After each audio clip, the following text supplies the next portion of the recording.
Hello दोस्तों, मैं सुभेंद्र कुमार पटेल आप सभी का आपके अपने YouTube चैनल एसकेपी क्लासेस में स्वागत करता हूं। प्रकाश संश्लेषण की हमारी श्रृंखला चल रही है।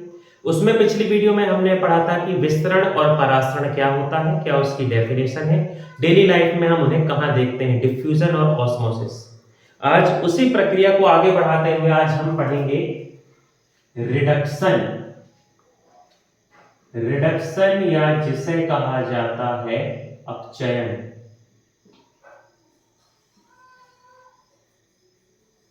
अपचयन के लिए अपन बात करते हैं तो मान लो किसी स्थान पर कोई केमिकल रिएक्शन हो रही है, किसी स्थान पर कोई किसी प्रकार की रासायनिक अभिक्रिया या केमिकल रिएक्शन हो रही है और इस केमिकल रिएक्शन में समझना यदि ऑक्सीजन जुड़ जाए, ऑक्सीजन ऐड हो, ऑक्सीजन जुड़ जाए या और उस रासायनिक अभिक्रिया में एक मिनट अपचयन के लिए अपन बात करें तो अपचयन ऐसी केमिकल रिएक्शन जिसमें हाइड्रोजन ऐड हो जाए या ऑक्सीजन रिमूव हो जाए, इन दोनों में से कोई एक होता है तो उस केमिकल रिएक्शन को अपन कहते हैं रिडक्शन या उसे कहते हैं अपचयन। ठीक, किसी भी स्थान पर रासायनिक अभिक्रिया होने में हाइड्रोजन का जुड़ना या उस रासायनिक अभिक्रिया में ऑक्सीजन का निकलना, इसे अपन कहते हैं रिडक्शन, अपचयन। ठीक, आजकल इस रिडक्शन की एक नई परिभाषा है, एक नई डेफिनेशन। जब कहीं पर कोई केमिकल रिएक्शन हो और उस केमिकल रिएक्शन में गेनिंग ऑफ इलेक्ट्रॉन हो, गेनिंग ऑफ इलेक्ट्रॉन मतलब कोई एटम या परमाणु इलेक्ट्रॉन को ग्रहण करता है, यदि वह इलेक्ट्रॉन को ग्रहण करता है तो उस स्थान पर होने वाली रिएक्शन को हम कहते हैं रिडक्शन, अपचयन। ठीक, इलेक्ट्रॉन को ग्रहण करता है ये अपन को थोड़ा सा अभी समझ में नहीं आएगा, जब अपन एक दो इनके अंदर की रिएक्शन पढ़ेंगे ना वहां समझ में आएगा ये। बाकी अभी जो आपको समझना है वो हाइड्रोजन का जुड़ना या ऑक्सीजन का निकलना। अब अपन ने पढ़ा था कि कार्बन डाइऑक्साइड के अपचयन से ग्लूकोज बनती है। ग्लूकोज का फॉर्मेशन कार्बन डाइऑक्साइड के रिडक्शन से होता है, तो समझना वो कैसे। ये हो गई कार्बन डाइऑक्साइड। कार्बन डाइऑक्साइड जब रिएक्शन के लिए पहुंची तो इससे ये जो ऑक्सीजन है ये ऑक्सीजन रिमूव हो गई, हट गई, और यहां पर जो कार्बन बचा ये कार्बन बनाने लगा C6H12O6। ठीक, तो यहां पर ऑक्सीजन रिमूव हो गई, ऑक्सीजन हट गई, और ऑक्सीजन का हटना, ऑक्सीजन का रिमूव होना, इसे अपन क्या कहते हैं, अपचयन। इसलिए कहा जाता है कि पेड़ पौधों में कार्बन डाइऑक्साइड के अपचयन से ग्लूकोज का निर्माण होता है। ठीक, डिटेल में पढ़ेंगे ये सब क्या कहना चाह रहे हैं, अभी जनरल अपन देख रहे हैं कहानी सब। अब अपचयन के लिए अपन बात करें रिडक्शन, तो अपचयन के बाद जो अगली प्रोसेस है वो होती है ऑक्सीडेशन या जिसे अपन कहते हैं ऑक्सीकरण। तो ये तो बहुत सिंपल है, आप समझ सकते हैं इसको।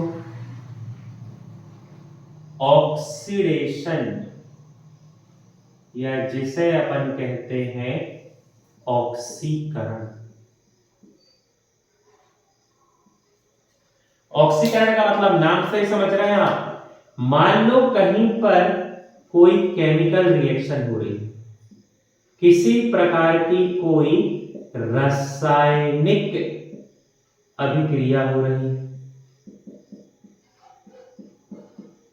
और ये केमिकल रिएक्शन या रासायनिक अभिक्रिया होने पर उस स्थान में ऑक्सीजन जुड़ जाती है, ऑक्सीजन ऐड होती है, जुड़ती है, या हाइड्रोजन निकल जाती है, हाइड्रोजन रिमूव हो जाती है, तो वहां पर उस घटना को अपन कहते हैं ऑक्सीकरण।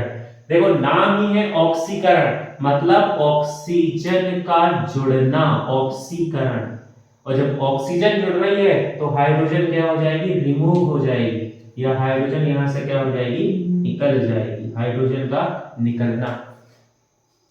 और जो अभी समय में इसकी अपडेटेड डेफिनेशन चल रही है कि किसी रासायनिक अभिक्रिया में, केमिकल रिएक्शन में, जब कोई एटम या परमाणु लॉस ऑफ इलेक्ट्रॉन करे, अर्थात इलेक्ट्रॉन का त्याग करे, तो वहां पर होने वाली रासायनिक अभिक्रिया को हम क्या कहते हैं, वो कहलाता है ऑक्सीकरण या ऑक्सीडेशन। तो ये जब अभी अपन डिटेल में पढ़ेंगे ना, लाइट रिएक्शन, डार्क रिएक्शन, वहां ये काम आएगा। ठीक, अब एग्जांपल से समझो। अपन ने कहा कि जल के, वाटर H2O, जल के ऑक्सीकरण या ऑक्सीडेशन से ऑक्सीजन बनती है, तो ये हो गया H2O। इससे ऑक्सीजन रिमूव हो गई और जो हाइड्रोजन बचा, ये हाइड्रोजन आगे चला गया, जो बनवा रहा है ग्लूकोज C6H12O6, कार्बन के साथ मिलकर, जो भी इसके पहले पढ़े। तो ये जो वाटर है, इससे ऑक्सीजन रिमूव हो गई, हट गई, और यहां पर अपन ने पढ़ा, ठीक नहीं, ये कंफ्यूजन गलत हो गया, किसका निकलना, हाइड्रोजन का निकलना। तो यहां पर क्या होगा, ये जो है हाइड्रोजन, हाइड्रोजन रिमूव हो गया, और ये हाइड्रोजन रिमूव होकर क्या बना रहा है यहां पर, ग्लूकोज। तो ग्लूकोज की कहानी वाला है, अपन बात के समझेंगे। यहां से क्या अलग हो गई, तो यहां से फिर बची ऑक्सीजन, ठीक, फिर वो O और O मिलके O2 बन जाते हैं। डार्क रिएक्शन में समझ में आएगा ये। अभी से आप इसको नॉर्मल एक समझो, डार्क रिएक्शन में ये समझेंगे O और O मिलके O2 बन जाते हैं।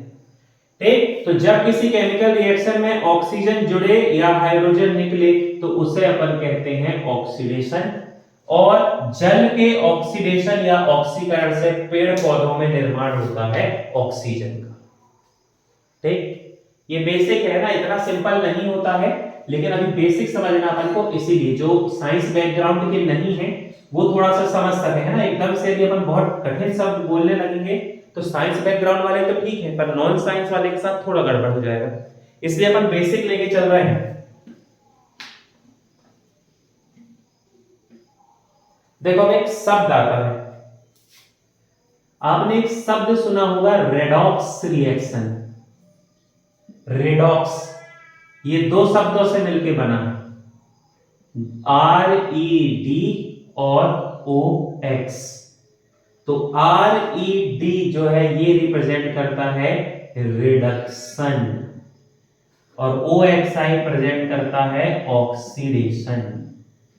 तो जब किसी स्थान पर अपचयन और ऑक्सीकरण एक साथ होता है तो उसे अपन कहते हैं रेडॉक्स रिएक्शन। याद रखना, देखिए बेसिक है कि कहीं पर जहां ऑक्सीडेशन होगा वहां रिडक्शन होगा। ऑक्सीडेशन का मतलब क्या होता है, लॉस ऑफ इलेक्ट्रॉन, और रिडक्शन का मतलब होता है गेन ऑफ इलेक्ट्रॉन। जब ऑक्सीडेशन में इलेक्ट्रॉन का लॉस होगा, वो इलेक्ट्रॉन को त्यागेगा, तो कोई ना कोई तो होगा ना जो उस इलेक्ट्रॉन को ग्रहण करेगा। तो ये बिल्कुल बेसिक है कि जब रिडक्शन हो रहा है तो ऑक्सीडेशन होगा, और जब ऑक्सीडेशन हो रहा है तो रिडक्शन होगा। इसलिए दोनों को मिला के इसे कहा जाता है रेडॉक्स अभिक्रिया, या इसे अपन कहते हैं रेडॉक्स रिएक्शन। केमिस्ट्री की बात है ये सब, है ना। जब अपन केमिकल रिएक्शन पढ़ेंगे तो वहां ये सब पढ़ेंगे, बस अभी थोड़ा सा आप दिमाग में रखेंगे इसको। चलिए, तो जब अपन ने प्रकाश संश्लेषण की शुरुआत की थी, बिल्कुल इनिशियल स्टेज पे जब अपन पढ़ रहे थे, तो अपन ने पढ़ा था कि प्रकाश संश्लेषण, फोटोसिंथेसिस के लिए कार्बन डाइऑक्साइड चाहिए जो डिफ्यूजन या विसरण से जाती है, पानी चाहिए जो ऑस्मोसिस परासरण से जाता है। ये दोनों की वीडियो अपन बना चुके हैं, इसकी प्रीवियस वीडियो थी। फिर अपन ने देखा कि कार्बन डाइऑक्साइड के अपचयन से ग्लूकोज बनता है, तो रिडक्शन अपचयन भी पढ़ लिए। और जल के ऑक्सीडेशन या ऑक्सीकरण से ऑक्सीजन बनती है, तो ऑक्सीकरण भी अपन ने पढ़ लिया। अब दो फैक्टर और बचते हैं, एक है क्लोरोफिल और एक है सनलाइट। तो आज अपन पहले पढ़ते हैं क्लोरोफिल। ठीक, तो आज की वीडियो में हम शुरुआत करते हैं, टॉपिक जो पढ़ेंगे वो है क्लोरोफिल। ठीक, सिंपल है, थोड़ा सा समझते चलेंगे। क्लोरोफिल या जिसे अपन हिंदी में कहते हैं पर्णहरित। ठीक, तो आ जाओ पहले इसका स्ट्रक्चर देखते हैं, वहीं से स्टार्ट करेंगे। क्लोरोफिल एक डबल मेम्ब्रेन स्ट्रक्चर है।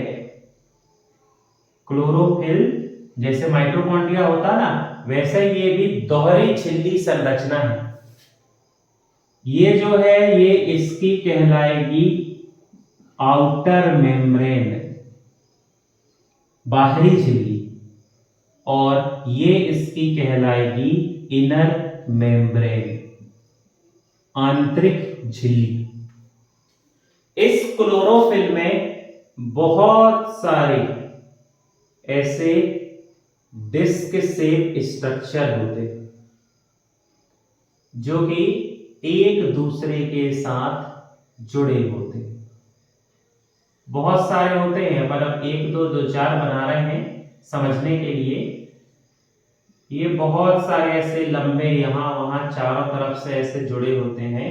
बहुत सारे यहां पर डिस्क शेप स्ट्रक्चर होते हैं।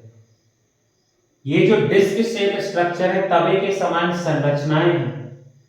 इस संरचना को कहते हैं थाइलोकॉइड।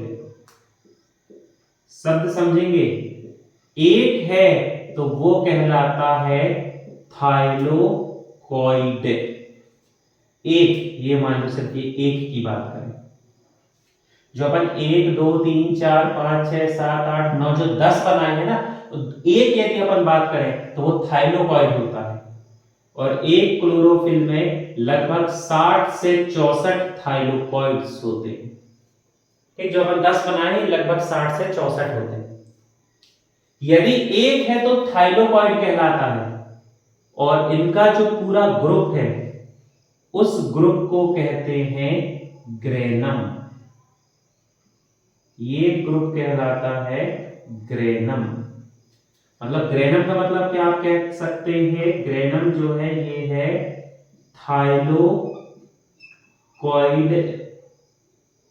का समूह। ग्रुप ऑफ थाइलोकॉइड को हम क्या कहते हैं, ग्रेनम। इस क्लोरोफिल के अंदर बहुत लिक्विड या द्रव भरा होता है। जैसे हर सेल ऑर्गन, हर कोशिकांग के अंदर लिक्विड या द्रव है, वैसे ही हमारे क्लोरोफिल में भरा होता है लिक्विड द्रव। ये जो लिक्विड है, इस लिक्विड को कहते हैं स्ट्रोमा। हिंदी में कहा जाता है पीठिका। स्ट्रोमा या पीठिका, यहां पर जो द्रव है, इस स्ट्रोमा में सर्कुलर होता है डीएनए। यहां पर सर्कुलर क्या पाया जाता है, डीएनए। देखिए, किसी भी कोशिका में डीएनए जो होता है, उस डीएनए को रखने का काम न्यूक्लियस या केंद्रक का होता है। लेकिन माइटोकॉन्ड्रिया और क्लोरोफिल ऐसे सेल ऑर्गन हैं जिनके पास खुद का डीएनए होता है, और इसमें जो डीएनए है वो होता है सर्कुलर डीएनए। अब डीएनए है तो डीएनए के इस मैसेज को पढ़ने के लिए उसके पास क्या होता है, आरएनए। उसमें होता है आरएनए। फिक्स है ये, याद रखना। वायरस को छोड़कर, वायरस की सेल को छोड़ दो, उसको अपन सेल नहीं मानते हैं। वायरस को छोड़कर कहीं पर भी यदि डीएनए है तो वहां पर आरएनए होगा, क्योंकि डीएनए की जो इंफॉर्मेशन है उसको सिंपल करना ताकि सेल उसको यूज कर सके, वो काम होता है आरएनए का।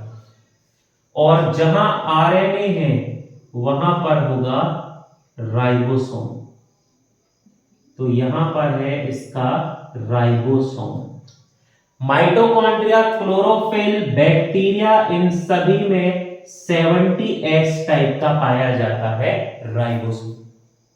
तो ये जो है एक बेसिक स्ट्रक्चर, आपको इससे ज्यादा जानने की जरूरत नहीं, आपका काम आराम से चल जाएगा। ज्यादा जानना ही है तो आप इतना और याद रख लो कि वो हिस्सा जो इन थाइलोकॉइड्स को जोड़ता है उस हिस्से को कहा जाता है लैमेली। ये जो हिस्सा जो थाइलोकॉइड्स को जोड़ के रख रहा है इस हिस्से का नाम है लैमेली। ये वाला हिस्सा, ये जो, ठीक। बस इतना आप यदि जानते हैं क्लोरोफिल का स्ट्रक्चर तो आपके लिए पर्याप्त है। डबल मेम्ब्रेन स्ट्रक्चर है, ये इसकी बाह्य सतह, ये आंतरिक झिल्ली है, इसके बीच में डिस्क के समान संरचनाएं हैं जिसे थाइलोकॉइड कहते हैं। थाइलोकॉइड का समूह ग्रेनम कहलाता है। इसके अंदर एक लिक्विड या द्रव भरा हुआ है जो स्ट्रोमा है। स्ट्रोमा में सर्कुलर जो है डीएनए होता है, इसी के साथ इसके पास आरएनए होता है और इसके पास खुद का राइबोसोम होता है जो 70S टाइप का है, ठीक। तो ये अपने आप में एक पूरी सेल टाइप की संरचना है ना, समझ लो, खुद का डीएनए है, आरएनए है। तो ये कहानी हो गई क्लोरोफिल के स्ट्रक्चर, ठीक।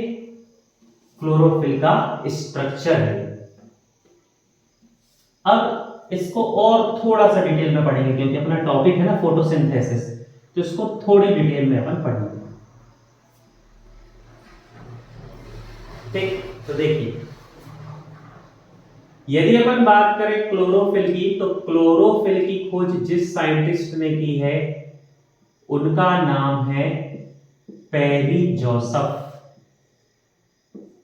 साइंटिस्ट हैं पेरी जोसेफ। पेरी जोसेफ ने डिस्कवरी की है किसकी? क्लोरोफिल की। आप याद रखेंगे क्लोरोफिल का सामान्य सूत्र होता है C55 H72 O5 N4 Mg। ये असल में फॉर्मूला होता है क्लोरोफिल ए का, लेकिन ये चलता है तो आप इसको याद कर लीजिए, कोई दिक्कत नहीं। क्लोरोफिल ए या क्लोरोफिल का फॉर्मूला होता है C55 H72 O5 N4 Mg। अब यहां से एक क्वेश्चन बनता है, क्लोरोफिल में पाई जाने वाली धातु कौन सी है? देखिए, कार्बन, हाइड्रोजन, ऑक्सीजन, नाइट्रोजन, ये तो नॉन मेटल है, अधातु है। यहां पर धातु क्या बची? सिर्फ और सिर्फ मैग्नीशियम। तो मैग्नीशियम मेटल या आप कहेंगे मैग्नीशियम धातु पाई जाती है किसमें? क्लोरोफिल में। अब आपको ये ऐसे घुमा के पूछता है कि क्या कारण है हरी सब्जियां मैग्नीशियम का अच्छा स्रोत हैं? Green vegetables are good source of magnesium. ये पूछेगा तो याद रखना, हरी सब्जी मतलब क्लोरोफिल, और क्लोरोफिल में क्या होता है? मैग्नीशियम। अब यदि अपन क्लोरोफिल के प्रकार की बात करें तो इसके जो टाइप हैं ये 3 हैं।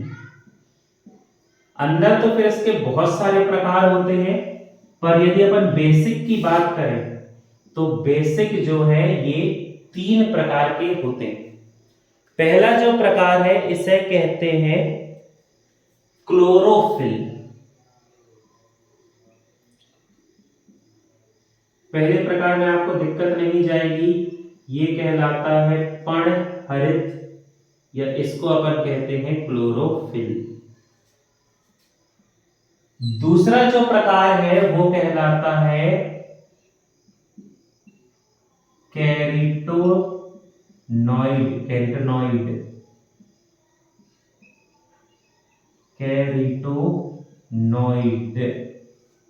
और जो थर्ड टाइप है ये कहलाता है फाइकोबिलिन्स। ये नाम आपको कम सुनने को मिलता होगा, लेकिन फिर भी याद रखेंगे, फाइकोबिलिन्स।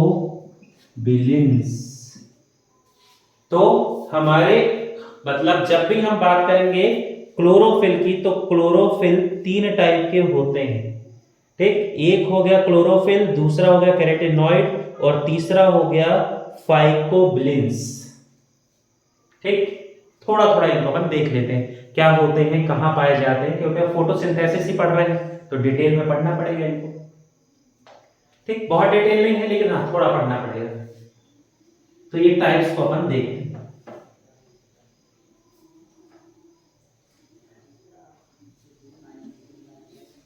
सबसे पहला जो टाइप है वो होता है क्लोरोफिल। तो अपन यहां पर देखते हैं क्लोरोफिल के टाइप को।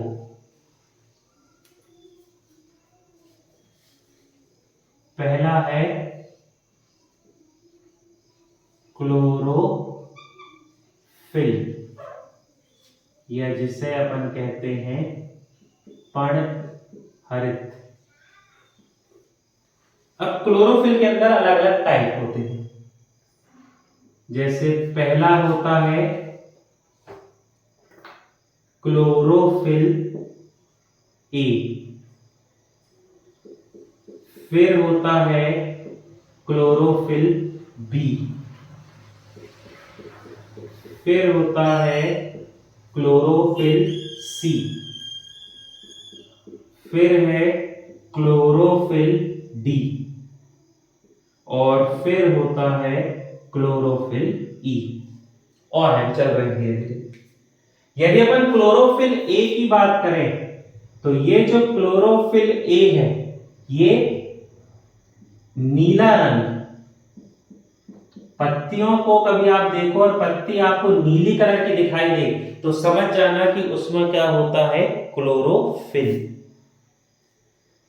ठीक, क्लोरोफिल बी ये होता है ग्रीन या हरे रंग।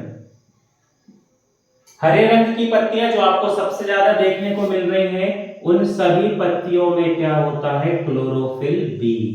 मतलब प्रकृति में सबसे ज्यादा जो पाया जाने वाला क्लोरोफिल है वो होता है क्लोरोफिल बी। फिर क्लोरोफिल सी जो है ये पाया जाता है ब्राउन एल्गी में, भूरी शैवाल या भूरा शैवाल, ब्राउन एल्गी में। क्लोरोफिल डी की यदि अपन बात करें तो एक कुछ विशिष्ट प्रकार के शैवाल या एल्गी होती है, पर्टिकुलर कुछ एल्गी, उनमें ये पाया जाता है। ठीक, जो क्या होती हैं, रेड एल्गी, या ये होती हैं लाल शैवाल। ठीक, फिर क्लोरोफिल ई। यदि क्लोरोफिल ई की अपन बात करें तो ये पाया जाता है जीवाणुओं में, जूस्पोर्स।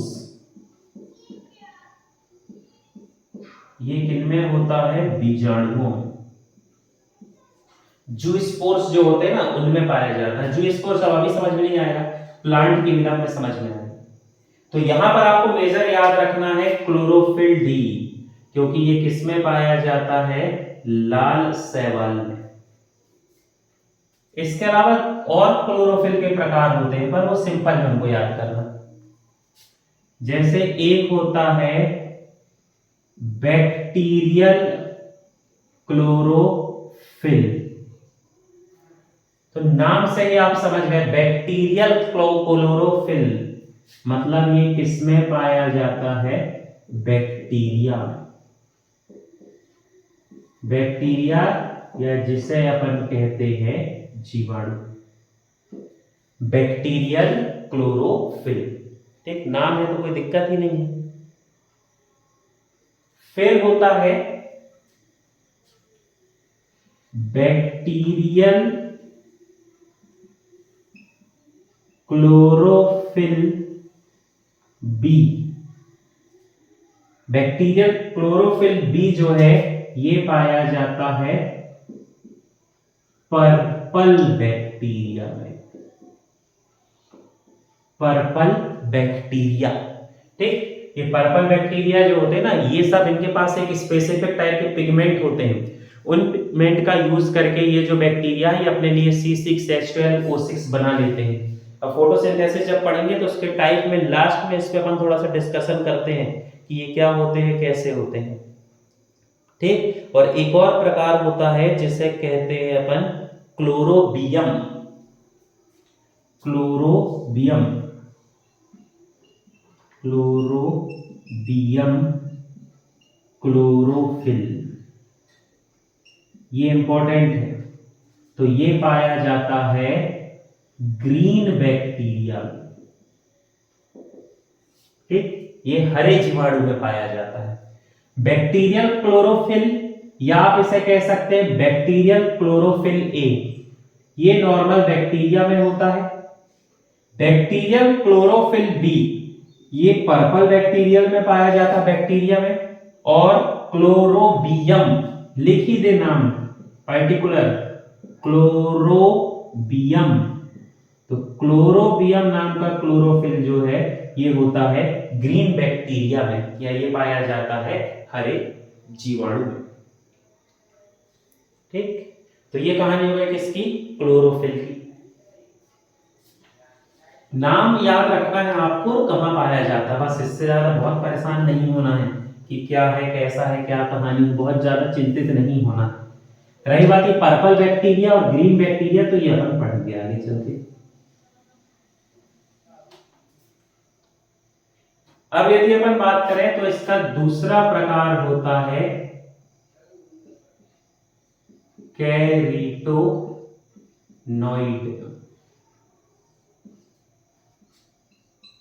कैरिटोनॉइड्स, इस कैरोटीनॉइड की यदि बात करें तो इसके अंदर दो आते हैं। एक होते हैं कैरोटीन और दूसरे होते हैं जेंथोफिल। कैरोटीन का कलर जो है वो आपको याद रखना है ऑरेंज।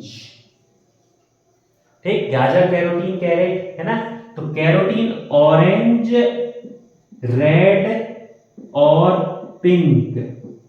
यदि इस कलर की पत्ती देखने को मिले तो उस पत्ती में क्या पाया जाता है, कैरोटीन। जेंथोफिल तो आप जानते हैं, जेंथोफिल की वजह से पत्ती का कलर होता है पीला। आप देखना पेड़ पौधे में पत्तियां पीली हो जाती हैं और वो फिर पेड़ से अलग हो जाती हैं। तो जब पत्ती पीली हो जाती है तो उस पीली पत्ती में होता है जेंथोफिल। ठीक, पीले क्या होता है, जब पत्ती बहुत ज्यादा यूवी लाइट के कांटेक्ट में आती है ना, तो वो खराब ना हो जाए उसका क्लोरोफिल, इसलिए क्लोरोफिल जो है वो कन्वर्ट हो जाता है किसमें, जेंथोफिल में, जिससे पत्ती का रंग हो जाता है पीला। और यदि तीसरे प्रकार की बात करें तो ये होता है फाइकोबिलिन्स। ये थोड़ा कम ही आता है, लेकिन यदि आप याद रख लें तो अच्छी बात है। फाइकोबिलिन्स, इस फाइकोबिलिन्स के भी दो प्रकार होते हैं। एक है फाइकोसाइनिन, ये आपको याद रखना है, बहुत पूछा जाता है। फाइकोसाइनिन क्यों पूछा जाता है बहुत, क्योंकि ये फाइकोसाइनिन पाया जाता है ब्लू ग्रीन एल्गी में, या जिन्हें अपन कहते हैं नील हरित शैवाल।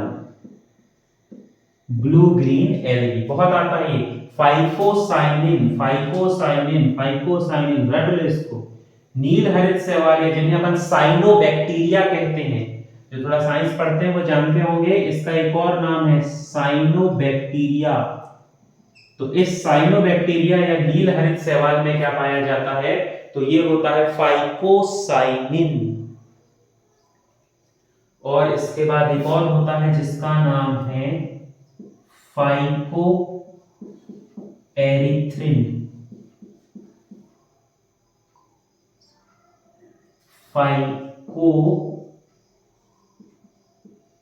एरिथ्रिन, देखो एरिथ्रिन जैसा शब्द आए ना, अब इतना याद हालांकि रहेगा नहीं, लेकिन वो लाल से रिलेट करता है।